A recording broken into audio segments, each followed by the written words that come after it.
Oi, meu nome é Bernardo. Eu sou estudante de Química pela UFG e sou estagiário do CEPAI. Hoje eu vou estar aqui apresentando uma aula sobre reações de oxidação e redução. Agora, como introdução, vamos falar um pouco aqui. A combustão do gás de cozinha, da gasolina e do álcool garantem, respectivamente, a facilidade no preparo dos alimentos, no funcionamento dos automóveis, máquinas agrícolas e outros equipamentos que geram a economia do país. Esses procedimentos proporcionam indiretamente o bem-estar das pessoas e que hoje são indispensáveis e importantes na substituição dos fogões a lenha e dos transportes mais antigos. Então são reações úteis assim, no dia a dia, né?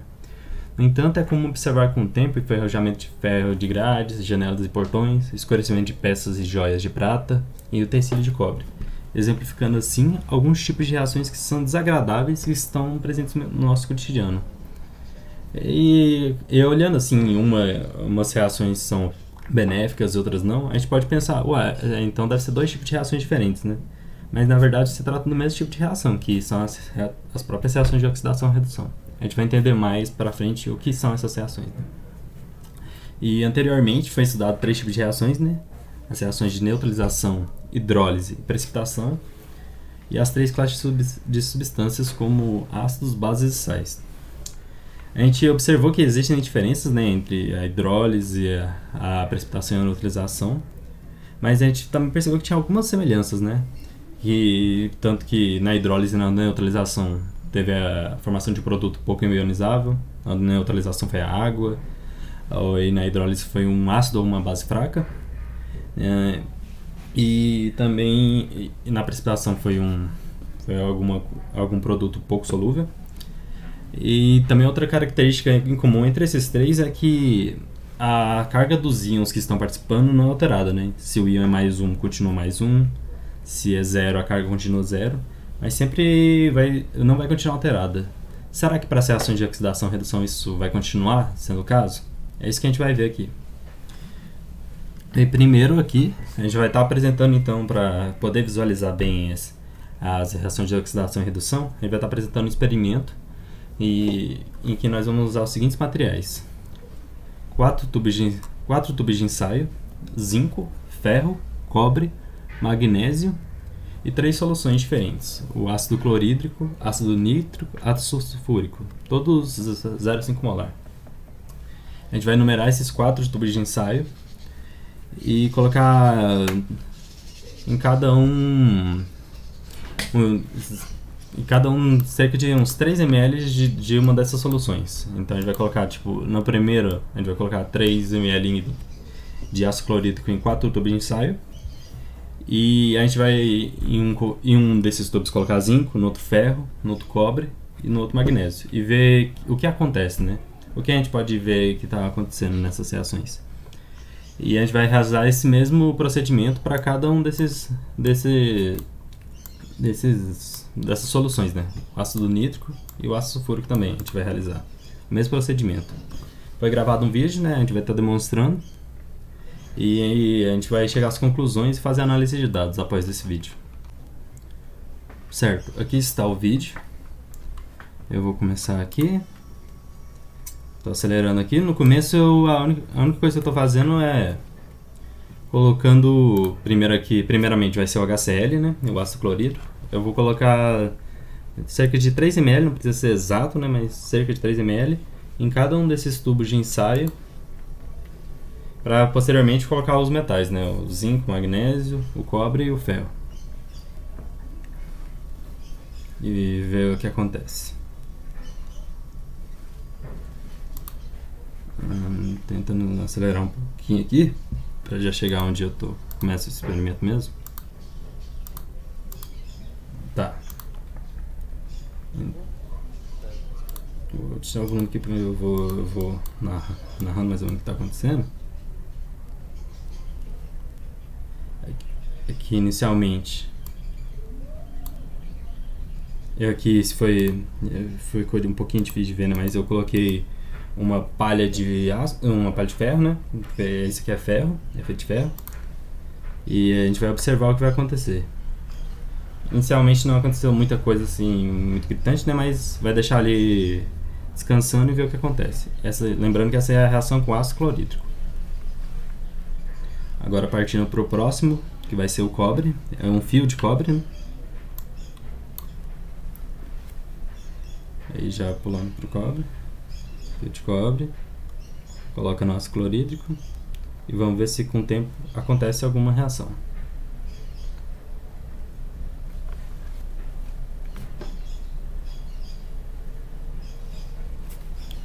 Agora pro próximo que a gente vai usar é o zinco. A gente vai colocar o zinco no ácido clorídrico e ver o que acontece. Aí, tá vendo?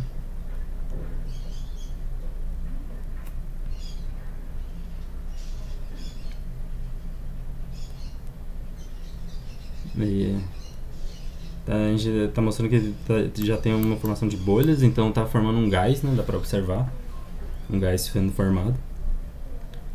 A gente mais tarde vai tentar deduzir o que é isso, né? Que gás é esse? Aqui pede, né? Era pra... Um detalhe que eu esqueci é de usar um fósforo, né? Pra ver esse gás. Mas, pra testar esse gás, o que acontece quando você coloca o fósforo. Eu não coloquei, mas quando eu mencionar lá na análise de dados, eu vou mencionar isso e vou falar o que teria acontecido e tal. Então tá. Esse foi o zinco. Agora partindo para o último dos metais é o magnésio. Colocando aí magnésio e ácido clorídrico. Então, ele mostrou a reação assim mais rápida, né? Ele foi, deu para ver que a reação foi bem forte, bem favorecida. Ele não tá focando de jeito, mas dá para ver também a mudança de cor aí por causa do gás que está formando. Então, também por causa do próprio magnésio. E então a gente depois vai deduzir o que está acontecendo aí, né? Tá, e agora ele dá uma olhada no ferro de novo. Dá pra ver que ficou um pouquinho mais amarelo aqui, né? Por quê? E também daria pra ver melhor, né, com fósforo. Mas tá formando um gásinho aqui. Aqui tá difícil de ver, mas tá formando um gás. E o que será que é isso? E o cobre não apresentou muita coisa. Ele não apresentou gás, não apresentou mudança na cor, nem no próprio cobre. Então é isso. A gente pode ver mudanças em todos menos no cobre. E o magnésio a gente viu que foi a mais forte, assim, né? Aqui deu pra perceber mais clareza a reação. Agora passando para a próxima solução, né? Deixa eu chegar aqui no momento que vai passar. E agora aqui é o ácido nítrico. Então agora em vez de ácido clorídrico, a gente vai trabalhar com ácido nítrico. Vamos ver o que acontece. Esse primeiro é o ferro. A gente pode ver que é uma reação forte, né? Já mudou a cor, assim... Já pode ver que claramente acontece uma reação, né? E é bem favorecida. Dá pra ver que formou um gás, né? Tá nas paredes do tubo. E tem a presença de um cheiro, né? Então teve um gás. Então esse foi com ferro. Vamos ver se o cobre apresenta alguma coisa quando a gente coloca ele no ácido nítrico.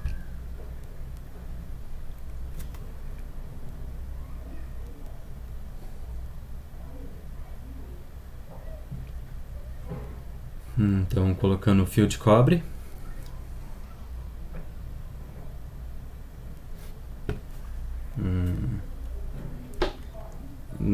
Focou agora, dá pra ver que não tá tendo muita reação, né? Pelo menos visto como foi o ferro, o cobre não apresenta muita coisa. De novo, né? No primeiro o cobre também não apresentou uma mudança muito grande. E agora o ácido nítrico com o zinco. Vamos ver se apresenta alguma reação. Pegando o zinco aí, ele é em pó.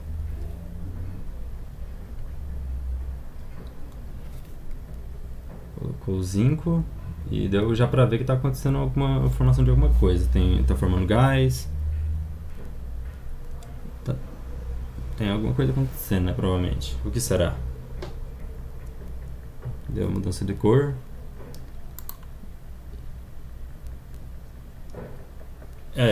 Do cobre é mesmo, né? A do cobre ficou azulado. Então o que está acontecendo aqui? Não apresentou a mesma reação do ferro, né? Mas dá pra ver que teve uma reação. O cobre mudou a cor da solução. Então o cobre apresenta assim uma reação.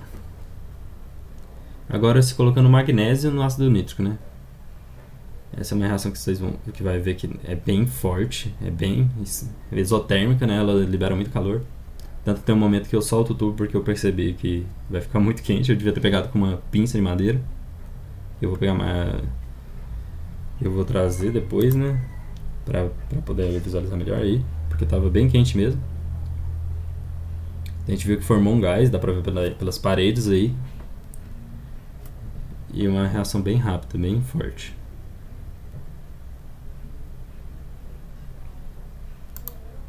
Bem quente, né? Então é isso, a gente observou que todos apresentaram, com ácido nítrico, todos apresentaram algum tipo de reação, né? Que tipo de reação, né? O que está acontecendo? O ferro praticamente sumiu ali, não tem mais a palha de ferro, né? A solução de cobre também ficava bem azulada, diminuiu a quantidade de cobre, né? Um pouquinho.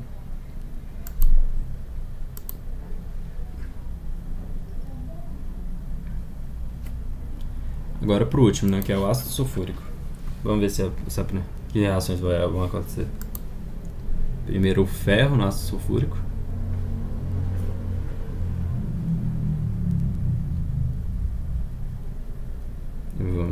Inicialmente a gente não vê não tem muita coisa acontecendo. A gente vai deixar descansando e ver se futuramente vai aparecer alguma coisa depois.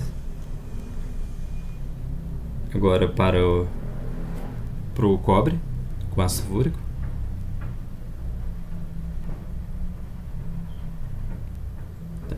Também não apresentou muita coisa inicialmente.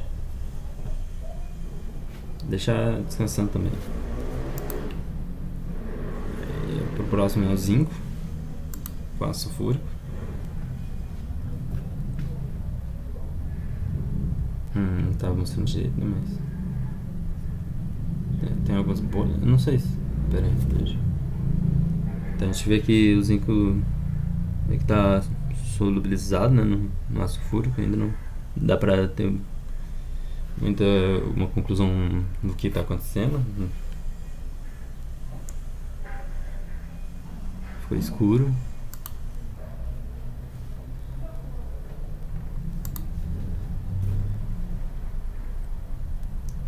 E por último o magnésio.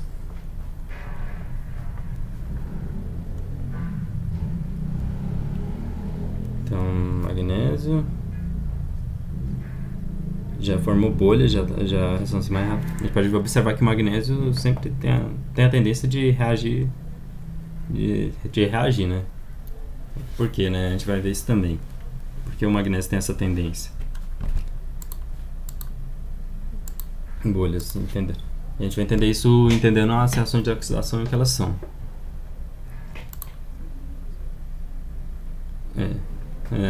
Com ferro não teve muita reação.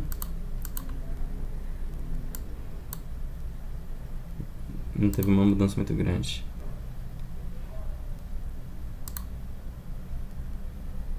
Vamos ver com os outros. Com cloro. Também não teve muita mudança de cor. Não, com cloro não. Com cobre, né? Não teve muita mudança de cor. O cobre também não mudou. Não apresentou bolhas. Não teve muita coisa, né?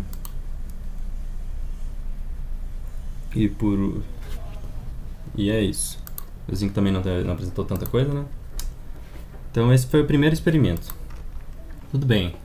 Agora continuando, a gente vai para análise de dados. Agora a gente realizou o experimento, né? Viu os resultados e vamos tirar as conclusões do que a gente viu. Então a primeira que pergunta: quais dos metais utilizados reagiram com as 3 soluções ácidas? Dos que a gente viu foi o magnésio, né? Com ácido sulfúrico somente o magnésio reagiu. Com ácido nítrico todos reagiram. E com ácido clorídrico somente o cobre que não reagiu, né? A gente viu que o ferro não demonstrou muito, mas teve formação de gás. Se a gente tivesse feito o teste do fósforo, né? Que eu esqueci de colocar ali, mas quando a gente coloca o fósforo, a gente poderia ver que tem uma pequena explosão. E a gente vai ver o que é isso, né? Da onde vem essa explosão. Então, dos metais utilizados, foi o magnésio que apresentou reações com todos. Então ele pode dizer que ele é o mais reativo, né? Então a gente vai ver também um pouco dessa lógica, por quê, o que está acontecendo. A pequena explosão que se observou quando a chama de um palito de fósforo é colocado em contato com o gás, se a gente tivesse feito, né, teria visto, indica que esse é o gás hidrogênio. Quais dos metais utilizados reagiram com HCl, liberando o gás hidrogênio? Foram 3, né, que eu falei. A gente não fez esse teste, mas a gente podia observar o gás. Foi no ferro, no cobre não apresentou, no zinco apresentou e no magnésio apresentou, nesses 3. E somente no cobre não, né? A gente também vai ver por que mais o cobre tem essas propriedades. Qual é o íon comum presente nos reagentes que poderiam ter dado origem ao gás hidrogênio H2? Por quê? Bem, H2, né? Então a gente precisaria de hidrogênios, né, para formar o H2. Da onde vem esses hidrogênios? Vem do HCl, né, do próprio HCl que a gente colocou. Ele é um ácido forte, então esse H ele está se dissociando, ele está ionizando, né, e formando H+. E então é partindo desse H+ que se forma H2. Considerando que a molécula do gás hidrogênio não possui carga e que é constituído por 2 átomos de elemento hidrogênio, explique o que é necessário ocorrer para que o produto indicado na sua resposta anterior se neutralize. E para isso eu fiz aqui um documento do Word, onde eu estou mostrando isso. Então o que aconteceu? Primeiro aconteceu o H+, que estava na solução, né? Ele ganhou elétrons e esse processo a gente chama de redução. Então 2H+, vai receber 2 elétrons e vai formar H2, gasoso. Vou colocar aqui gasoso, acho que eu esqueci. Mas vou formar esse H2 gasoso. E da onde vem esses 2 elétrons, né? Que foram usados para fazer essa reação? Vem do magnésio, né? Então o magnésio ele vai fazer certo aqui a relação inversa da redução, né, que é a oxidação. Que enquanto na redução você ganha elétrons, na oxidação você libera elétrons, você doa para fazer a redução. Então a gente vê aqui que o magnésio sólido, ele estava com carga 0, né? Ele passou a estar com carga +2 e liberou 2 elétrons, que foram usados para essa reação de oxidação do hidrogênio, que formou o gás hidrogênio. E então vai ter esse Mg2+ na solução. E o equilíbrio de cargas é feito pelo Cl, né? O cloro que está na solução, que ele está com Cl-. Então ele que vai equilibrar esse Mg2+. E aqui a gente pode ver a equação global de oxirredução, que a gente junta essas duas, a gente corta os elétrons daqui e daqui, e essa é a equação que a gente tem. 2H+ mais o magnésio formam magnésio 2+, né? Mg2+, e o gás hidrogênio. Essa é a equação global. Então é esse o processo que está acontecendo para se fazer essa liberação de H2. Aqui a gente vai ver que a gente poderia ter obtido sólidos, né? Cloreto de magnésio, cloreto de zinco, dependendo da combinação de metal e ácido. E dá para utilizar na tabela de cartesianos, dá para escrever a fórmula. Eu não vou fazer esse específico agora, mas é olhar na tabela, ver se é 2+, 2-, e também ver a tabela do ânion, né? Se é 2-, e juntar isso, né? Então, cloreto de magnésio, o magnésio é 2+, cloreto é -1, então seria MgCl2, né? É o cloreto de magnésio. Então é isso que você tem que fazer nesse caso. Relacionado às suas respostas à questão anterior com o fato de que os átomos dos metais magnésio, zinco e ferro são neutros, isso é, não possuem carga, explica que é necessário para ocorrer para que os átomos desses metais precisam para se transformarem respectivamente nos cátions, né? Magnésio, zinco e ferro, ou ferro 3. Então, essa reação de oxidação aqui está demonstrando isso, por causa do magnésio, né? O magnésio passando de carga 0 para carga 2+. Então o que tem que acontecer? Tem que acontecer a oxidação do metal. Isso também pode ser aplicado para o ferro 2+, para o zinco, para todos os metais. Para que haja a formação desse composto, tem que ter a reação de oxidação. A gente pode talvez fazer aqui como exemplo o caso do ferro 3+, né? Como ocorre a oxidação? Vai ser o ferro, a gente olhando só a reação de oxidação isolada, né? Formando o ferro 3+, e mais 3 elétrons, né, que foram perdidos, né, durante a oxidação.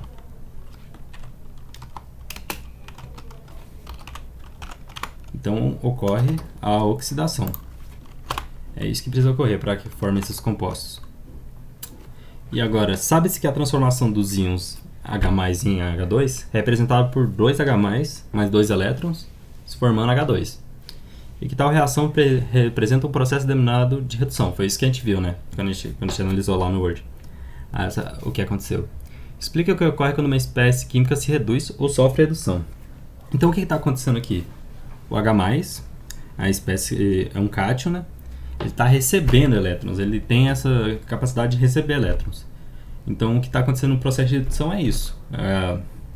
Como o H+ tem a capacidade de receber esses elétrons e formar H2, ele recebe os elétrons. E também sabe-se que o metal manganésio passa do Mg0, né, carga 0 para +2, e que essa equação representa o processo de oxidação. Então o que está ocorrendo é que ele está liberando elétrons, ele tem essa capacidade de liberar elétrons. Então, se pensando nos experimentos lá, que a gente viu que o cobre tem a tendência a não reagir, ele não reagiu com HCl. O que acontece é que ele não tem essa, ele não tem essa tendência que nem o magnésio de liberar elétrons. Então, o que ocorre quando uma espécie química se oxida ou sofre oxidação? Ela libera elétrons. Ela perde a parte dos seus elétrons e vira um cátion. Não necessariamente vira um cátion, né, mas ela perde parte dos elétrons dela.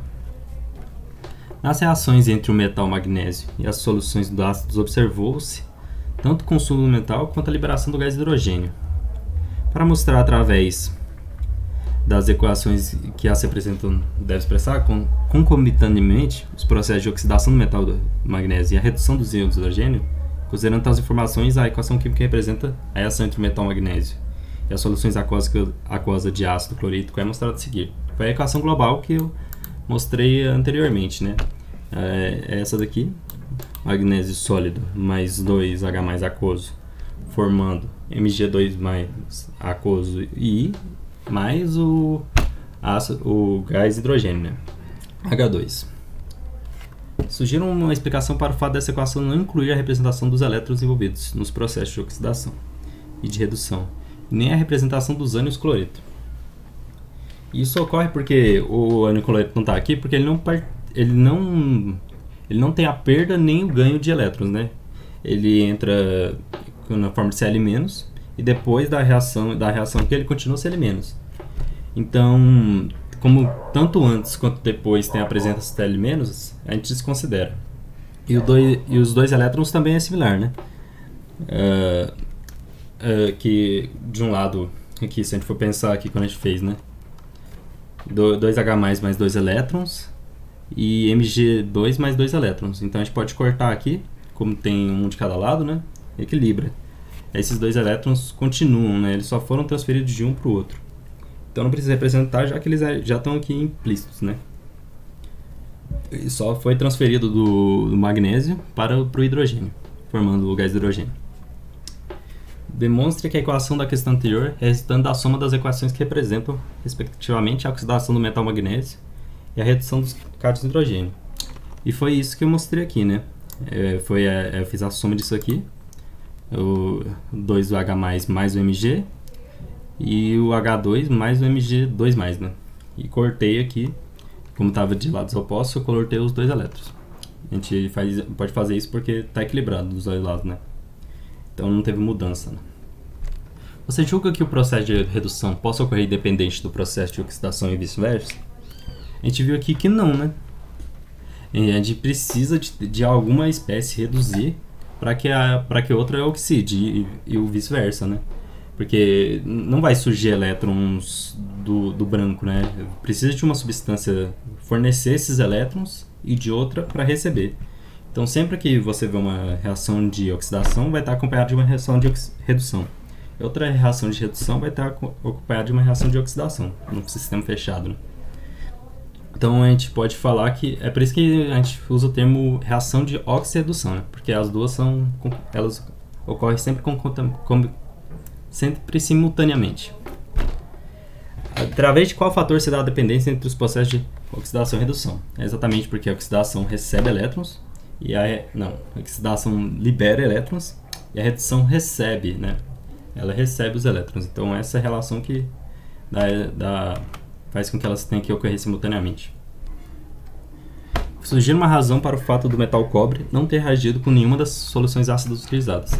Exatamente o que a gente tinha falado, né? Que o cobre provavelmente ele não tem uma capacidade tão grande de liberar elétrons, né? De doar esses elétrons dele. Então por isso que ele não mostrou muitas reações, né? Então é provavelmente isso o motivo de não ter mostrado reações. Então é isso para o primeiro experimento. Essa foi a análise de dados. Tem algumas conclusões aqui. Explica o que acontece quando ocorre uma reação de oxidação-redução. Tem a transferência de elétrons. A espécie que está sendo oxidada e a espécie que está sendo reduzida, né? Os elétrons vão da espécie que está sendo oxidada para a espécie que está sendo reduzida. Qual é a característica específica desse tipo de reação, né? A gente falou, né, no começo das reações de hidrólise, de precipitação e de neutralização, que não tem a mudança de carga, né? Essa aqui não, essa aqui na reação de oxidação e redução é especificamente a mudança de carga, né? Uma reação onde ocorre a mudança de carga. Então essa é a característica específica dessa reação. Em que difere essa reação de oxidação e redução das reações de neutralização? É exatamente isso, porque ocorre a mudança de carga. Então é isso para o primeiro experimento. Agora a gente vai partir para a parte 2.